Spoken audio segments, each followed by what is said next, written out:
Welcome to the user guidance video series developed by Second Nature. Each video is designed to provide user guidance for our modeling and monitoring tools.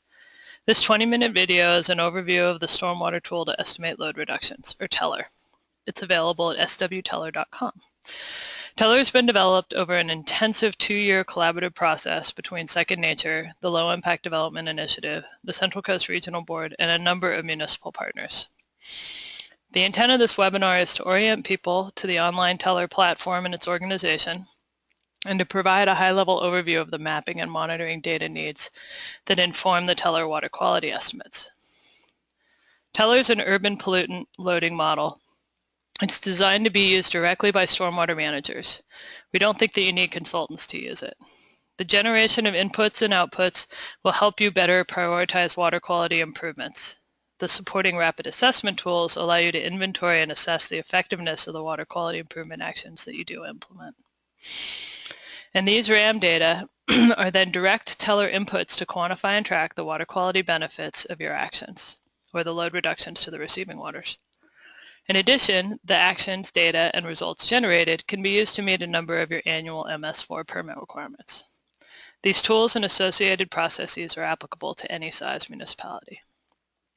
TELR consists of 3 products: a customized data management and reporting system accessible at swteller.com. And before logging on, you can access a number of the resources from the Help drop-down menu in the banner. A technical document that details the technical philosophy, justification, and computational methods of the model. This document can also be downloaded from the Help menu. And a user guidance video at the Second Nature YouTube channel. This is the first of the TELR series. So we only guarantee our optimal functionality using Google Chrome with our tools. To begin, just type the URL into the Google Chrome navigation bar.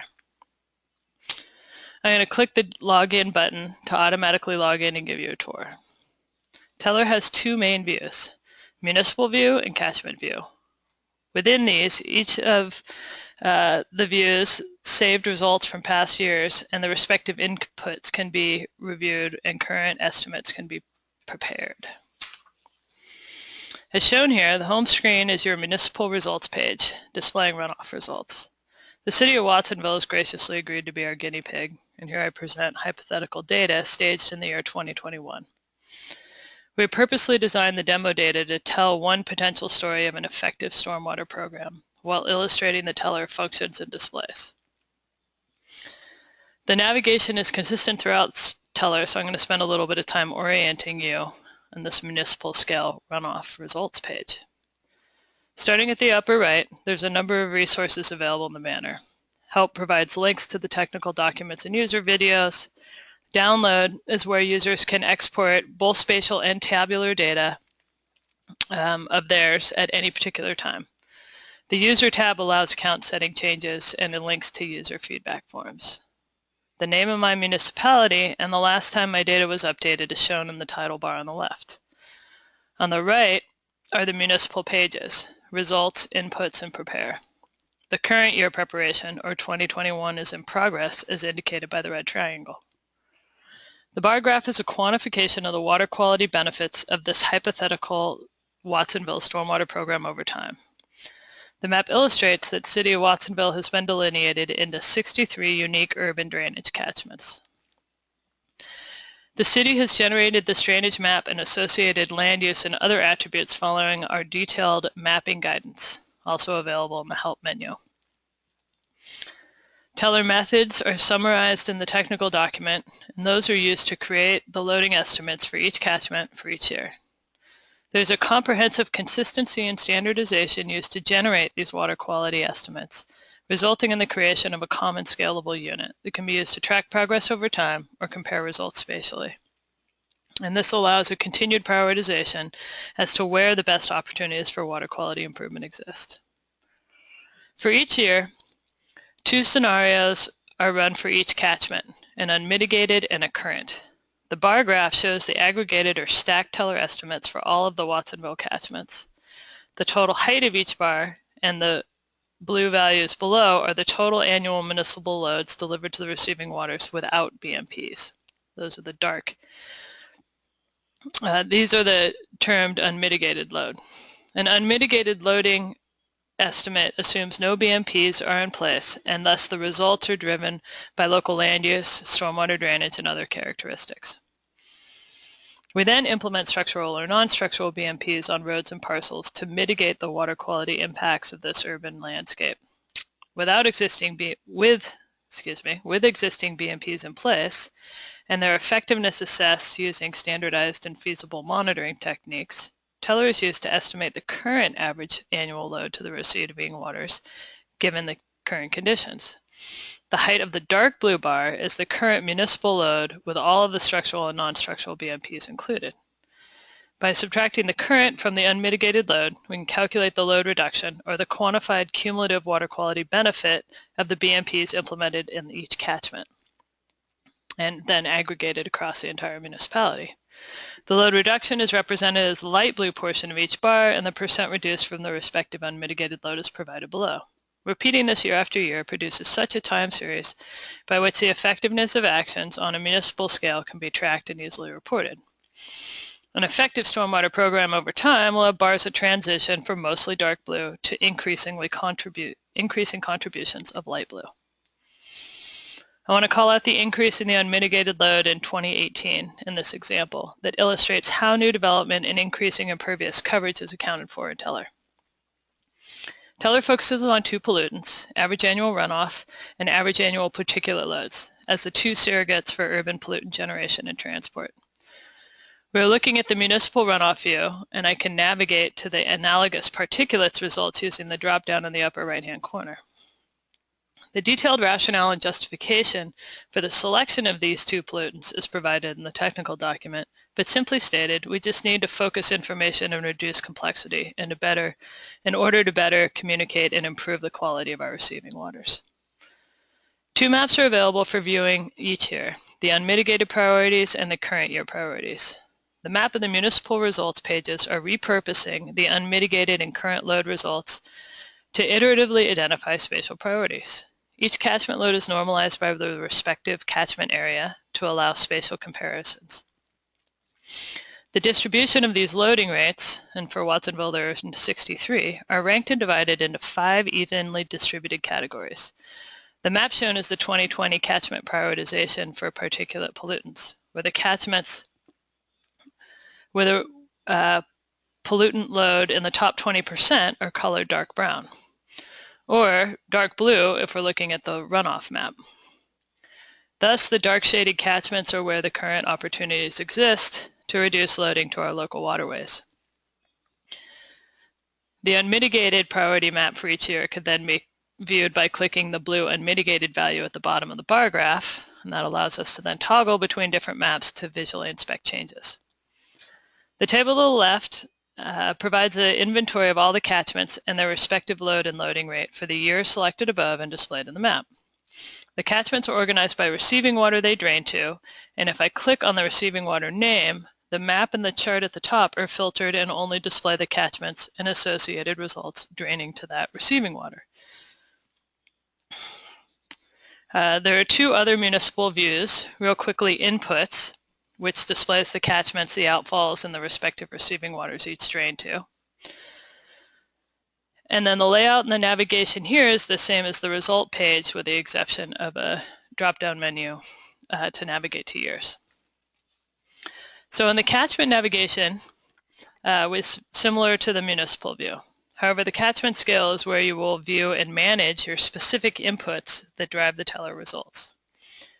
Users are also able to create a hypothetical planning scenarios for any catchment, and these are useful for funding and other generating expected water quality benefits of future implementation or management actions. I can toggle across annual results between runoff and particulates in the catchment view as well. Catchment results are also summarized using a bar chart time series. For the year selected, a pie chart displays the relative BMP contributions to the annual load reductions of the 4 potential BMP categories. There are only 3 shown here because road improvements do not have any measurable runoff reduction.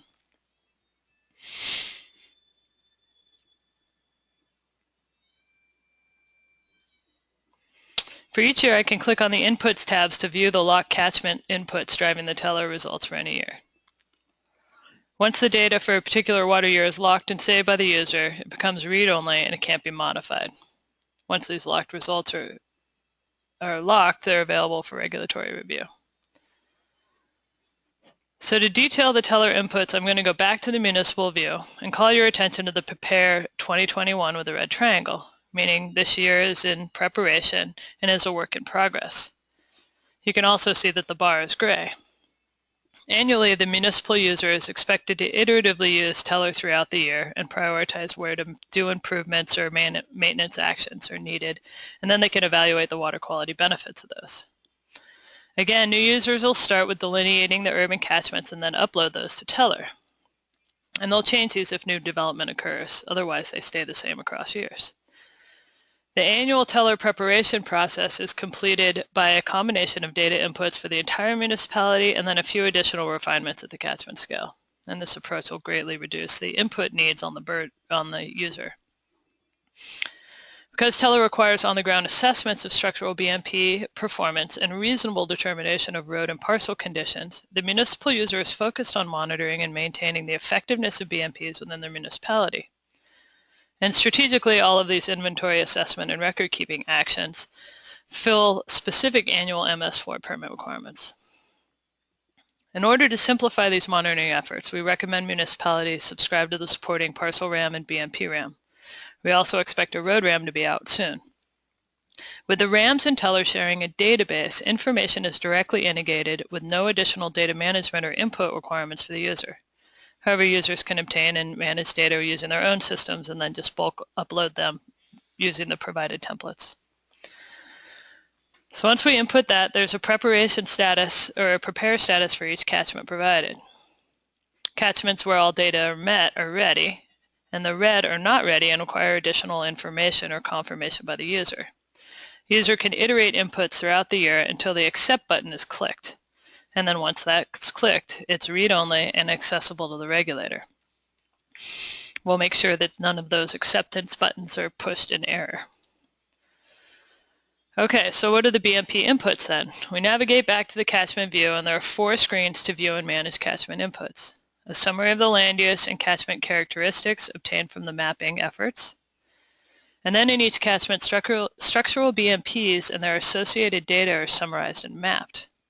If BMP is used, then all of the structural BMPs and their current conditions are displayed on the map. BMP condition is expressed as a 0 to 5 score and color-coded on the map, and the values are then provided in the table. Red BMPs on the map need maintenance. The green ones are assumed to be a benchmark and then will be modeled in the best achievable condition. TELR models centralized and decentralized BMPs differently due to their size, potential water quality benefits, and expected numbers within the municipality. Each centralized BMP is explicitly modeled. Decentralized BMPs are lumped by land use and grouped by the types that reduce runoff and those that reduce particulate concentrations. All necessary sizing and design parameters to quantify this performance are required during the BMP RAM inventory process. The condition of structural BMPs is then used to adjust the expected water quality performance and adjust the associated load reductions out of the catchment as a result in TELR. To answer any of your computational questions, we recommend that you review the TELR technical document. A red triangle in the summary table indicates if assessment data is lacking for any of the structural BMPs. The user can decide to run the TELR model and generate catchment results without this data included by clicking the Run Model button. This feature will encourage the iterative use of TELR to inform where BMP condition assessments are needed, or by the identification of BMPs in poor condition and where maintenance actions may increase the water quality benefit. Parcel inputs are binary record of parcel condition using parcel RAM or some other equivalent. Green parcels have been verified to be in runoff neutral, and we define runoff neutral as a parcel that has no visual evidence the precipitation that falls on that parcel will exit the parcel as surface water runoff. Additional information fields are included to ensure the use of parcel RAM can meet the implementation and documentation requirements associated with the permit post-construction requirements or PCRs. Similarly, the pollutant generation potential of roads are determined annually. And once the catchment input requirements are met, the user can click Run Model and generate the current load estimates given the model inputs. The catchment page will automatically change, and you can preview the results in comparison to other years to ensure that the data is correct. The process of importing current data and viewing results allows this iterative information generation to inform decisions. TELR also allows users to create planning scenarios, which I previously mentioned, and we think will be really valuable during generation of funding requests and submissions. This concludes the TELR overview. We encourage you to check out the demo login at the website and review the technical and user guidance resources available in the help menu. If you're interested in gaining access to inform better water quality decisions, please contact Second Nature directly. Thank you.